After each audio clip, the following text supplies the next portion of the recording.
जापानी संत हाकुइन एक मशहूर जैन मास्टर थे। उनके आत्मसंयम, त्याग और साधना के कारण न केवल वहाँ की सारी जनता बल्कि सम्राट तक उनका सम्मान करते थे। एक बार राजा का सेनापति उनके दर्शन करने आया।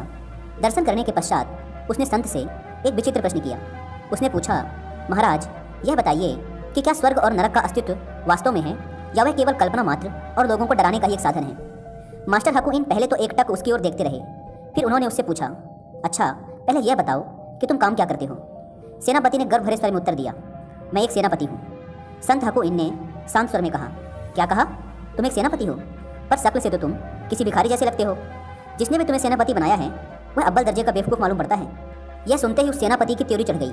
भयंकर क्रोध में उसका हाथ सीधे तलवार की मूठ पर चला गया। उसे तलवार लेते हुए देखने के पश्चात भी संत हाकुइन तनिक भी विचलित नहीं हुए, बल्कि उसे बोध कराने के उद्देश्य से बोले, अच्छा, तो तुम्हारे पास तलवार भी है, पर इसकी धार तो पैनी नहीं मालूम पड़ती। फिर इससे मेरा सिर उड़ाओगे कैसे? मेरी मानो तो तुम्हें कोई दूसरी तलवार लेनी चाहिए। हाकुइन के इन शब्दों ने आग में घी का काम किया। सेनापति का क्रोध सातवें आसमान पर पहुंच गया।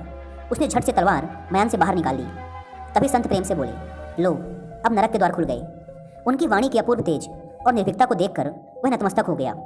उनकी बात पूरी होने से पहले ही उसने अपनी तलवार वापस मयान में रख ली। क्रोध की वह प्रचंड अग्नि जो अपमान से एकदम भड़क उठी थी, अब विवेक के शीतल जल से शांत हो गई थी। सेनापति की तलवार मयान में रखते ही संत हाकुइन बोले, लो, अब स्वर्ग के द्वार खुल गए। मास्टर हाकुइन के शब्दों में छिपा ज्वलंत सत्य उस सेनापति को अब समझ में आ चुका था। वास्तव में व्यक्ति जिस क्षण क्रोध की अवस्था में होता है उस समय वह नर की स्थिति में ही होता है, क्योंकि क्रोध में बुद्धि विवेक काम करना बंद कर देते हैं। सोचने समझने की क्षमता नहीं रहती, कर्तव्य अकर्तव्य का ध्यान नहीं रहता। बस एक प्रचंड अग्नि हमारे संपूर्ण अस्तित्व को जलाने लगती है। क्रोध में हम दूसरों का जितना अहित करते हैं उससे कहीं अधिक अहित स्वयं का कर बैठते हैं। यह एक नाग की तरह हमें डसता रहता है। जिस समय हम क्रोध के राक्षस से पीछा छुड़ा लेते हैं वही समय हमारे लिए परम शांतिदायक बन जाता है। और स्वर्ग आखिर है भी क्या? एक ऐसा स्थान जहाँ दुख का कोई नामो निशान नहीं, जो सदैव आनंदमय है। वास्तव में हमारा मन ही हमारे लिए स्वर्ग और नरक का निर्माण करता है।